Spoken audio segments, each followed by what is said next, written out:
பெங்களூர் சின்னசாமி மைதானத்தில் கூட்ட நெரிசல் ஏற்பட்டு 11 பேர் பலியாகி இருப்பதாக தற்போது வரை செய்திகள் கிடைத்திருக்கின்றன. அது மட்டுமல்லாது 6 பேர் கவலைக்கிடமாக இருப்பதாகவும் 50க்கும் மேற்பட்டோர் மருத்துவமனைகளில் காயமடைந்து சிகிச்சை பெற்று வருவதாகவும் செய்திகள் வெளியாகி இருக்கக்கூடிய சூழலில் தொடர்ந்து இது தொடர்பாக பேசுவதற்காக இணைப்பில் காத்திருக்கிறார் இந்த செய்தியாளர் வெங்கட்ரமணன். பெங்களூரில் இந்த சின்னசாமி மைதானத்தில் ஏற்பட்டிருக்கக்கூடிய இந்த கூட்ட நெரிசல் அசம்பாவிதத்தை தொடர்ந்து அருகில் இருக்கக்கூடிய அந்த மெட்ரோ ரயில் நிலையமும் மூடப்பட்டிருக்கிறது. 3 மெட்ரோ ரயில் நிலையங்கள் மூடப்பட்டிருப்பதாக தகவல் கிடைத்திருக்கிறது.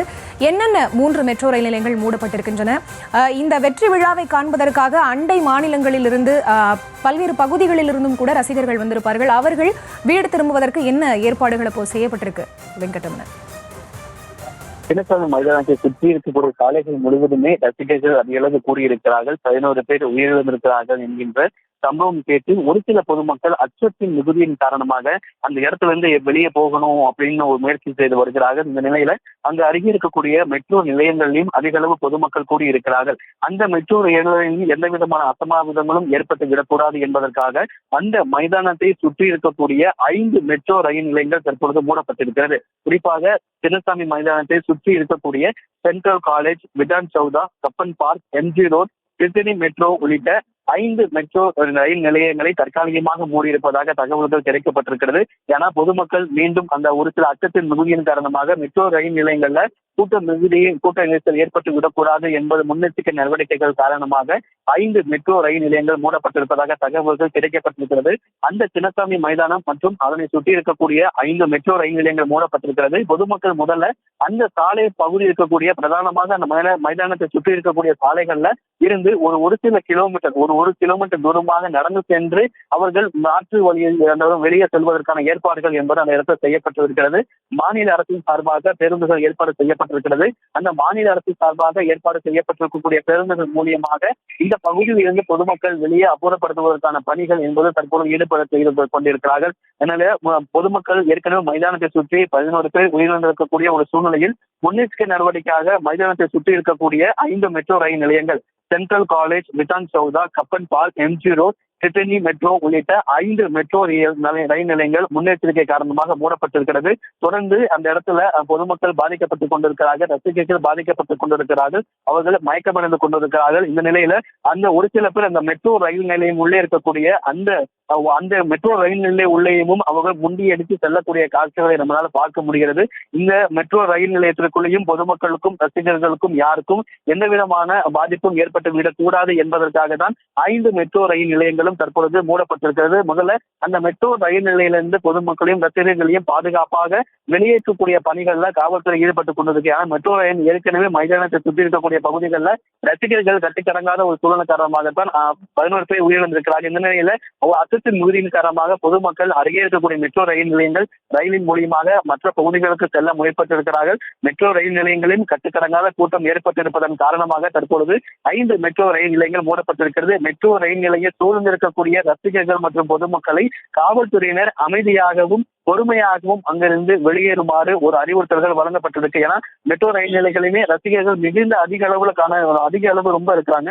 அங்க நகரும் படிக்கட்டுகள் ஆகட்டும், அங்க லிப்ட் அனைத்துமே நிப்பாட்டப்பட்டிருக்கிறது. ஏன்னா லிப்ட்ல அதிக அளவு போகும்போது லிப்ட்ல மாட்டிப்பதற்கான வாய்ப்புகள் இருப்பதன் காரணமாக அந்த எஸ்கலேட்டர் நகரும் படிக்கட்டுகளும் அந்த மெட்ரோ ரயில் நிலையங்கள்ல இருக்கக்கூடிய அந்த லிப்டுகளும் தற்காலிகமாக நிறுத்தப்பட்டிருக்கிறது. 5 மெட்ரோ நிலையங்கள் மூடப்பட்டிருப்பதாக தற்பொழுது அங்க இருக்கக்கூடிய அந்த மெட்ரோ ரயில் நிலையத்தின் முன்பாக இருக்கக்கூடிய அந்த ஒலிபெருக்கி மூலமாகவும் பதாகைகள் மூலமாகவும் அங்க இருக்கக்கூடிய பொதுமக்களுக்கு விளக்கம் அளித்து வருகிறார்கள். மெட்ரோ ரயில் நிலையங்களிலிருந்து ரசிகர்கள் மிக பொறுமையாக, பதட்டமும் இல்லாமல் பொறுமையாக வரிசையில் செல்லும்படி அங்க இருக்கக்கூடிய அதிகாரிகள் தொடர்ந்து ரசிகர்களுக்கு ஒலிபெருக்கி மூலம் அறிவுறுத்தல்கள் வழங்கப்பட்டுக் கொண்டிருக்கிறார்கள். ஏன்னா மைதானத்தை சுற்றி ஒரு பக்கம் பொதுமக்களுக்கு ஏற்கனவே கூட்ட நெரிசல் ஏற்பட்டிருக்கு. மீண்டும் மெட்ரோ ரயில் நிலையத்துக்குள்ளும் யாருக்கும் எந்த விதமான பாதிப்பும் ஏற்பட்டு விடக்கூடாது என்பதில் தொடர்ந்து மாநில அரசும் காவல்துறையும் கவனமாக இருக்கிறார்கள். அந்த மைதானத்தை சுற்றி ஒரு கிலோமீட்டர்கள் ரசிகர்கள் நடந்து வந்து அங்கிருந்து மாற்று பேருந்துகள் மூலியமாக மற்ற பகுதிகளுக்கு செல்வதற்கான ஏற்பாடுகள் என்பது செய்யப்பட்டிருக்கிறது. இந்த விஷயத்தில் பாஜக குற்றம் சாட்டியிருக்கிறது குறித்தான கேள்வி எழுப்பிய போது இந்த விஷயத்தில் மேலும் உயிரிழப்புகள் அதிகரிக்கக்கூடாது என்பதில் நாங்கள் தொடர்ந்து கவனம் செலுத்திட்டு வரும். இந்த விஷயத்துல அரசியல் ஆதாயம் தேட வேண்டாம் என காங்கிரஸ் தரப்பில் ஏற்கனவே தெரிவிக்கப்பட்டிருக்கிறது.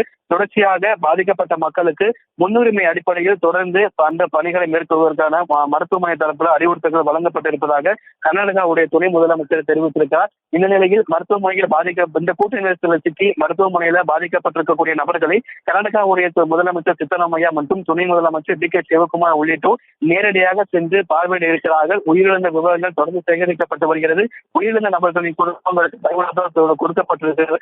அதே போல் யாரையும் உயிரிழந்ததற்காக அவருடைய விவரங்களும் விரைவில் வெளியிடப்படும் என தெரிவிக்கப்பட்டிருக்கிறது. இந்த விஷயத்தை அரசியலாக்க வேண்டாம் எனவும் நேரம் செல்ல செல்ல குறையும் பொழுது காவல்துறை இதை எப்படி கையாள நேரம் செல்ல குறையும் பொழுது அது மீண்டும் காவல்துறைக்கு ஒரு சவாலான விஷயமாக மாறும். அப்படி சவாலாக மாறக்கூடியதுக்கு முன்னதாக என நேரம் இப்ப இன்று அந்த இடத்துல விழா தொடங்கி இருக்கிறது. இந்த விழா ரத்தாகும் என எதிர்பார்க்கப்பட்ட நிலையில தற்பொழுது அந்த வெற்றி விழா என்பது தற்பொழுது மைதானத்துக்குள்ளே தொடங்கக்கூடிய ஒரு காட்சிகளை நம்மளால் பார்க்க முடிகிறது. நேரம் செல்ல செல்ல மைதானத்திற்குள்ளேயும் மெட்ரோ ரயில் நிலையத்துக்குள்ளேயும் மீண்டும் ஒரு கூட்ட நெரிசல் ஏற்பட்டு விடக்கூடாது, மீண்டும் உயிரிழப்புகள் ஏற்பட்டு விடக்கூடாது என்பதுல மாநில அரசும் கர்நாடகாவுடைய காவல்துறையும் தொடர்ந்து அந்த பகுதியில அந்த முன்னெச்சரிக்கையான பணிகளில் ஈடுபட்டுக் கொண்டிருக்கிறார்கள். 5 மெட்ரோ ரயில் நிலையில தற்சமாக வைக்கப்பட்டிருக்கிறது. மெட்ரோ ரயில் உள்ளே இருக்கக்கூடிய அந்த மின் தூக்கிகளும் லிப்டுகளும் நகரும் படிக்கட்டுகளும் தற்காலிகமாக நிறுத்தப்பட்டிருக்கிறது. மெட்ரோ ரயில் நிலையம் இருக்கக்கூடிய அந்த பகுதியில பொதுமக்கள் பொறுமையாக வெளியேறுமாறு ஒரு அறிவுறுத்தல்கள் வழங்கப்பட்டிருக்கிறது. அந்த சின்னசாமி மைதானம் மற்றும் இந்த மெட்ரோ ரயில் நிலையங்களிலிருந்து சுமார் ஒரு 1/2 கிலோமீட்டர் முதல் 1 கிலோமீட்டர் தூரத்திற்கு மாநில அரசு சார்பாக பேருந்துகள் என்பது ஏற்பாடு செய்யப்பட்டிருக்கிறது. அந்த பேருந்துகள் மூலம் அந்த கூடியிருக்கக்கூடிய பொதுமக்களாகட்டும் ரசிகர்களாகட்டும் பொறுமையாக அவசரப்படாமல் அந்த பேருந்துகளிலிருந்து ஏறி சென்று மற்ற பகுதிகள், அதாவது பிரதானமான சாலைகளை கொண்டு இறக்கி விடுவார்கள் என தெரிவிக்கப்பட்டிருக்கிறது. ஏன்னா நேரம் செல்ல செல்ல மைதானத்துக்கு உள்ளே வெளிச்சமாக இருந்தாலும் கூட மைதானத்திற்கு வெளியே வெளிச்சம், அதாவது குறைய குறைய அது காவல்துறைக்கு மீண்டும் ஒரு சவாலான விஷயமாக மாறிவிடக்கூடாது. ஏன்னா அந்த நேரம் குறைய குறைய வெளிச்சம் குறைவாக இருக்கும் பொழுது யாராவது ஒருத்தர் கூட நெரிசல செத்துறார்கள், பாதிக்கப்படுகிறார்கள் அப்படின்னா அவர்களை மீட்பதுல மிகப்பெரிய ஒரு சவாலாக மாறும். அப்படி அவர்கள் அந்த இடத்துல ஒரு பாதிப்பு ஏற்படும் பொழுதோ ஒரு உயிரிழப்பு ஏற்படும் பொழுதோ உயிரிழப்பு மேலும் அதிகமான வாய்ப்பு தான் இருக்கிறது. அது மாநில அரசுக்கு மிகப்பெரிய ஒரு கேள்விக்குறியாக்கக்கூடிய சூழல் ஏற்படுத்தும். 18 ஆண்டுகளுக்கு பிறகு ஆர்சிபி அணி கோப்பையை வென்று உற்சாகமாக பெங்களூரு சின்னசாமி மைதானத்திற்கு வந்த பொழுது கூட்ட நெரிசலை பற்றி 11 பேர் உயிரிழந்திருக்கக்கூடிய சம்பவம் பெரும் சோகத்தை ஏற்படுத்தியிருக்கிறது. இந்த வெற்றி விழா என்பது சின்னசாமி மைதானத்திற்கு உள்ளே தொடங்கி இருக்கிறது. ஒரு பக்கம் உயிரிழப்புகள் தொடர்ந்து அதிகரித்துக் கொண்டிருக்கிறது. மருத்துவமனையில ஒரு சில பேர் கவலைக்கிடமாக இருக்கிறார்கள். மேலும் பலர் படுகாயம் அடைந்திருக்கிறார்கள். இந்த நிலையில ஒரே நேரத்தில் அதிக ரசிகர்கள் ஒரே நேரத்தில் குவிந்ததால் தான் இந்த நிகழ்வு நடந்திருக்கிறது எனவும் இந்த விஷயத்தில் நான் மன்னிப்பு கேட்டுக் கொள்கிறேன். இந்த விஷயத்துல ஐ டோன்ட் பிளேம் போலீஸ். நான் காவல்துறையை இந்த விஷயத்துல காவல்துறை மீது பணி போட மாட்டேன் என ஏற்கனவே கர்நாடகாவுடைய துணை முதலமைச்சர் தெரிவித்திருக்கிறார். நாம் கண்கூட்டியே பார்க்க முடிகிறது இந்த இடத்தில் எத்தனை ரசிகர்கள் குவிந்திருக்கிறார்கள் என கர்நாடகாவுடைய துணை முதலமைச்சர் தெரிவித்திருக்கிறார். எனவே பாஜக உள்ளிட்ட எதிர்கட்சிகள் குற்றச்சாட்டுக்கு கர்நாடக அரசு தற்பொழுது கர்நாடகாவுடைய துணை முதலமைச்சர் பதில் சொல்லியிருக்கிறார். தற்போதைய சூழலை பொறுத்தவரைக்கும் உயிரிழந்த நபர்களுடைய குடும்பத்தாருக்கு விவரங்கள் தெரிவிக்கப்பட்டிருக்கிறது. யார் யார் எந்தெந்த நபர்கள் அவர்களுடைய பெயர், வயது உள்ளிட்ட விவரங்கள் சேகரிக்கப்பட்டு வருகிறது. மருத்துவமனையில சிகிச்சை பெற்று வருபவர்களுக்கு மருத்துவமனையில முன்னுரிமை அடிப்படையில் சிகிச்சை வழங்க ஏற்படுத்தப்பட்டிருக்கிறது.